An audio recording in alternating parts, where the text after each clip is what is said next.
Friends, Vijay తమిళనాడులో government form చేసి సీఎంగా గెలిచిన తర్వాత హుటాహుటిన తన ప్రదేశానికి వెళ్ళాడండి.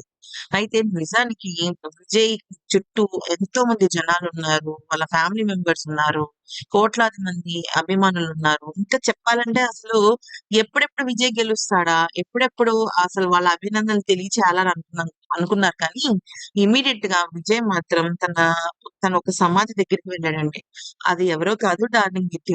డార్లింగ్ విద్య ఎవరనుకుంటున్నారా? ఎవరో కాదు. విజయ్ సొంత చెల్లెలనమాట. అయితే విజయ్ ఒక అన్నయ్య అయితే విద్య తన చెల్లెలనమాట.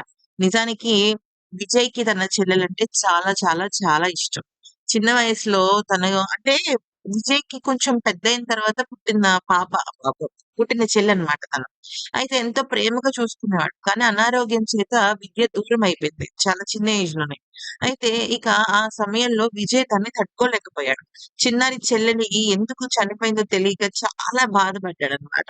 అయితే ఇక తనకంటూ ఏదో ఒకటి చెయ్యాలని తహతహలాడేవాడు. కానీ తనకు హీరోగా పైకొచ్చిన తర్వాత తనేం చేశాడంటే, తన సొంత స్థలంలోనే ఇక విద్యకు ఒక సమాధి కట్టుకొని, ఇక బాధైనా, ఆనందమైన, దుఃఖమైన, ఏడుపైన ఏదైనా సరే ఆ సమాధి దగ్గరికి వెళ్లి మొదటగా తనతో చెప్పుకున్న తర్వాతే తను మొత్తం ప్రపంచాని దగ్గరికి కనబడతాడనమాట.